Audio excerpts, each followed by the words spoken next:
할렐루야.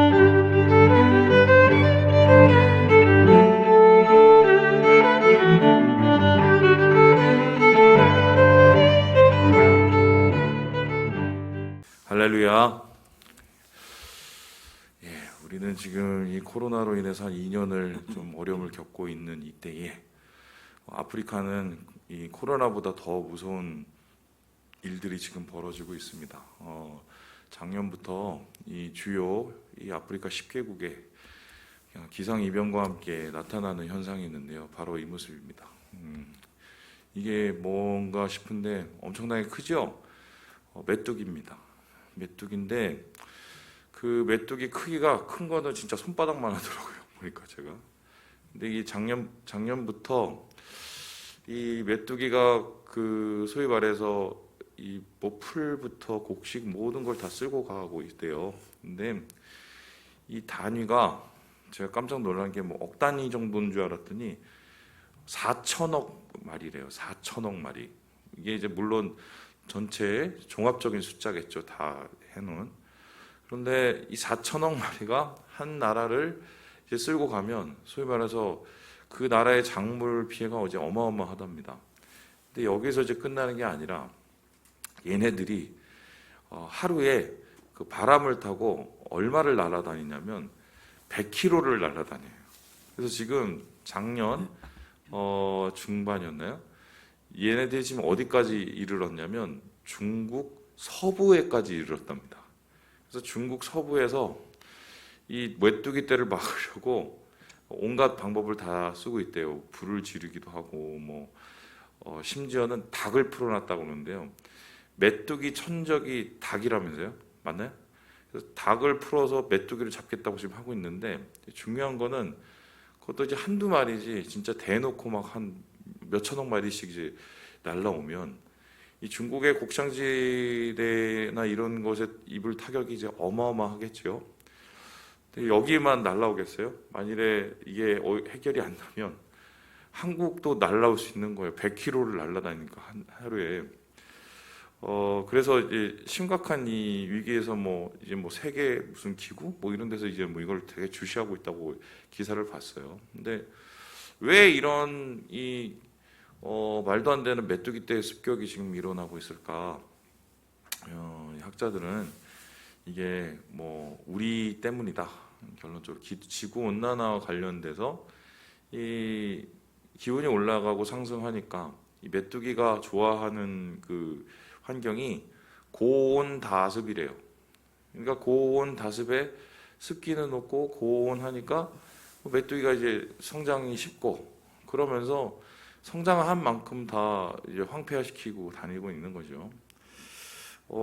그러다가 저 밑에 기사를 또 봤더니 이게 진짜 이게 맞는지 모르겠는데 일단은 기사가 올라 있으니까 지금 그 작년에 제가 시베리아 동토가 녹고 있다는 기사는 봤거든요. 근데 북극의 한때 최고 기온이 38도까지 올라갔대요. 그렇게 되면 이게 한두 번이면 문제가 없는데 이게 이제 연속적으로 혹은 상온이 올라간다.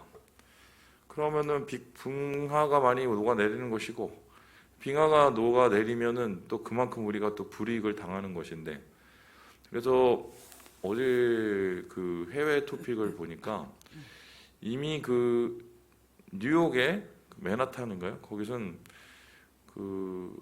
다가올지 모르는 그 해수면 상승을 위해서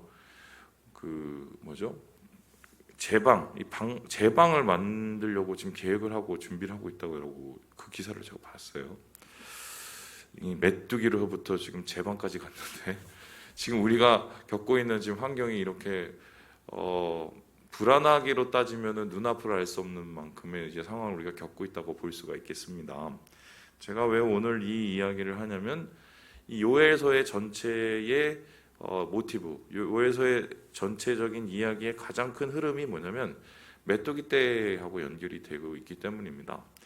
어제 우리 김민수 전사님 아마 설교하신 걸로 알고 있는데 메뚜기 떼가 이들에게 이르고 있다라고 얘기합니다. 그래서 농사를 망친 농부들도 울고 그리고 무슨 늙은 이들부터 어린이들까지 이 메뚜기의 재앙 앞에 아무도 자유로울 수 없는 이스라엘의 그 환경을 지금 얘기하고 있는데, 그렇다면 이 요엘의 때가 언제 정도였을까? 학자들의 이 의견이 막 중구난방이지만 많은 이 다수의 의견은 뭐냐면 아마 이 바벨론 포로기 이후일 것이다. 그러니까 이스라엘 백성들이 바벨론에서 풀려났어요. 풀려나서 다시 고국으로 귀환을 하고 돌아오지요. 그러면 그 돌아와서 이스라엘 백성들이 제일 먼저 한 일이 뭡니까? 성전을 세우려고 노력을 하지 않습니까? 그리고 성벽을 세우려고 다시 노력을 했고, 그러면서 이 터전을 만들려고 노력을 했을 것이고, 이미 그곳에 사람이 산 지가 꽤 오래되기 때문에 다시 농사를 하고 다시 밭을 일구기 위해서 되게 노력을 했을 거예요. 그런데 느헤미야서에서 여러분 보시듯이 그러한 이 열악한 조건 속에서 이들이 풍족히 먹고 살 수는 없었고 상당한 이제 괴로움과 가난함이 이들 가운데 있었다라는 것을 알게 됩니다. 이때 메뚜기 때가 나타난 거예요. 그러면 이 모든 이 순서를 그렇게 한번 이렇게 순서를 만들어 보면 이스라엘 백성들의 애곡, 이스라엘 백성들의 슬픔, 이스라엘 백성들이 가졌을 그 당황스러움이 우리의 생각의 그 상상 이상이었을 것이 분명하다는 것이죠. 그래서 이 메뚜기 때가 왜 요엘서의 중심이 되냐면 뭐 이런 건데요.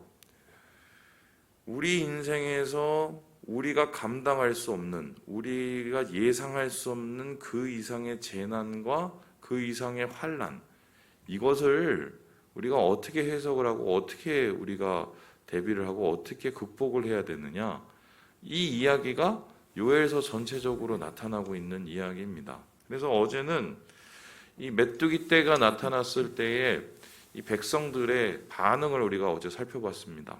당장 먹고 살 게 없으니까 이 뭐 노인부터 시작해서 애들까지 뭐 엄청난 이 패닉이 온 거고요.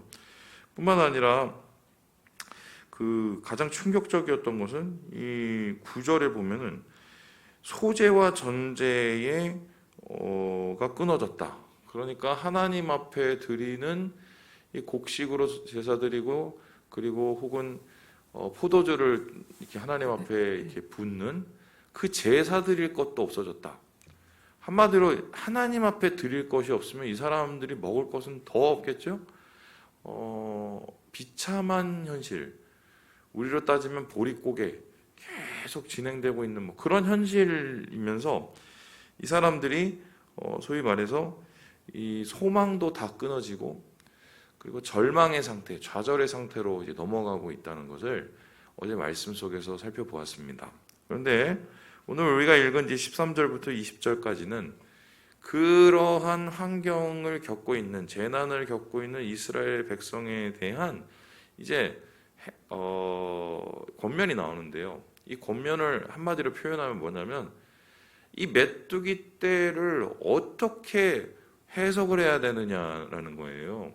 그래서 이 메뚜기 떼를 당하고 이걸 극복해야겠지만 결국 이 우리가 예상치 못한 이 재난이라는 것을 어떻게 해석하고 어떻게 대책을 세우느냐가 결론적으로 이것을 극복하는 방법하고 연결되기 때문에 지금 요엘 선지자는 이스라엘 백성들에게 이 메뚜기 떼를 우리가 어떻게 보아야 되지? 그리고 이것을 통해서 우리가 어떤 교훈을 얻어야 되지? 그래서 이것을 우리가 어떻게 해결해야 되지? 이 이야기가 오늘 말씀 속에서 드러나고 있습니다. 뭐 새벽이라 우리가 깊이 이것을 살펴볼 수는 없겠지만 제가 생각해 보니까 제가 요에서 설교를 오늘 처음 해본 것 같더라고요. 예. 우리 함께 그렇다면 한번 좀 넓게 한번 살펴보도록 하죠. 우리 함께 13절의 말씀을 같이 한번 읽어보겠습니다. 13절입니다. 시작. 제사장들아 너희는 굵은 배로 동이고 슬피 울지어다. 제단에 수종드는 자들아 너희는 울지어다. 내 하나님께 수종드는 자들아 너희는 와서 굵은 베옷을 입고 밤이 새도록 누울지어다. 이는 소재와 전제를 너희 하나님의 성전에 드리지 못함이로다. 제사장 보고 먼저 주문한 거는 울라고 얘기하라고요. 그리고 통곡을 하라고 얘기하고요. 그리고 14절에 보니까 금식을 하고 부르짖으라고 이야기를 하고 있습니다. 이 소리는 무엇입니까? 메뚜기 떼가 어느 날 갑자기 내가 예상치 못해서 불현듯이 나타나는 우연이 아니라는 것입니다. 이것은 필연일 수도 있고 또한 이것을 통해서 주는 확실한 메시지가 있는 사건일 수도 있는데, 오늘 이 요엘은 이 메뚜기 떼의 재앙을 당하는 이스라엘 백성들에게 이것을 우리가 하나님께 다시 무릎을 꿇고 회개하고 돌이키는 계기를 삼아야 될 것이다 라고 이야기를 하고 있습니다. 쉽게 설명하면 이런 건데요. 이스라엘 백성이 메뚜기 떼의 재앙을 당하면서 자기가 소유하고 자기가 누리던 것이 없어지잖아요. 그죠? 당연히 먹고 당연히 입고 당연히 누리던 것을 그렇게 하지 못한단 말이죠. 그렇다면 그러한 상황에 겪었을 때 보통의 사람들이 나타나는 이 반응은 뭡니까? 어떻게 나한테 이럴 수 있어? 어떻게 나한테 이런 일이 일어나? 하나님 나한테 어떻게 이럴 수 있어? 불평하고 원망하게 되죠. 그런데 그것은 세상 사람의 반응이죠. 그런데 예수 믿는 사람의 반응은 반대해야 됩니다. 어떤 이런 거죠. 그동안 내가 누리던 게 내가 잘해서 그런 게 아니라는 걸 깨닫게 되는 거죠. 그걸 자책할 필요도 없고 그걸 우리가 다른 식으로 자괴감을 가질 필요도 없지만 이때까지 살아온 것이 하나님의 은혜라는 것을 먼저 인정을 하게 되는 거죠.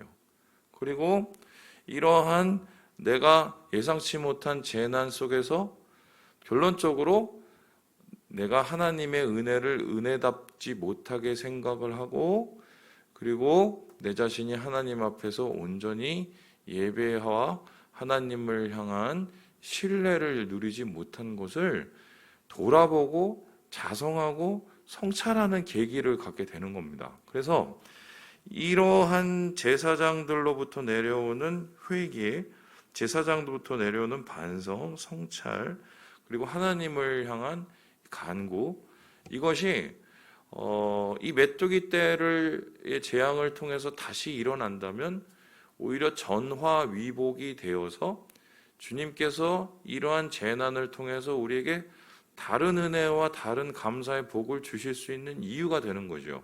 하지만 이것을 불평하고 원망하고 소위 말해서 그냥 자기를 거의 잡다시피 자책을 하고 이렇게 되면 이러한 재앙과 재난이 우리를 파괴하고 우리 공동체를 파괴하는 것으로 끝날 수밖에 없다는 것입니다. 그래서 이 요엘 선지자는 이를 통해서 여호와께 돌아가는 계기를 삼자. 우리가 이 메뚜기 떼의 재앙이 어떤 의미인지 전체를 다 모를 수 없지만 이 재앙과 재난을 통해서 주님께 돌아가는 계기가 될 수 있다라고 이야기를 먼저 하고 있어요. 그리고는 마지막으로 이 요엘 선지자는 이렇게 이야기를 하고 있는데요. 우리 함께 15절의 말씀을 같이 한번 읽어보도록 하죠. 시작.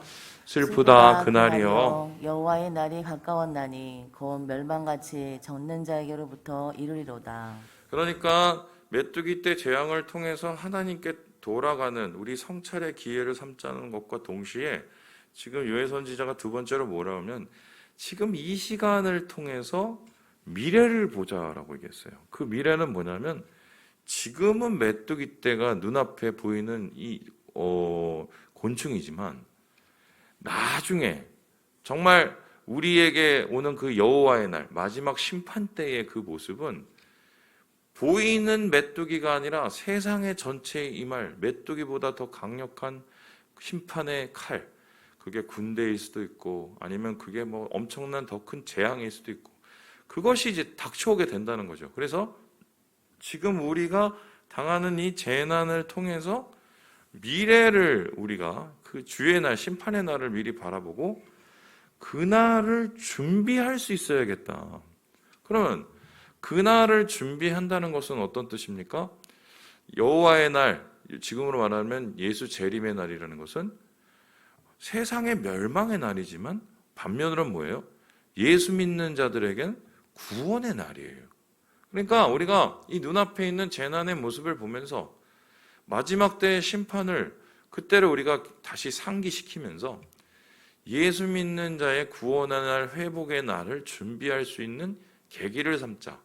신앙적으로 깨어있고 겸비하는 그 이유를 찾게 되자고 지금 이스라엘 백성들이 이야기하고 있지 않습니까?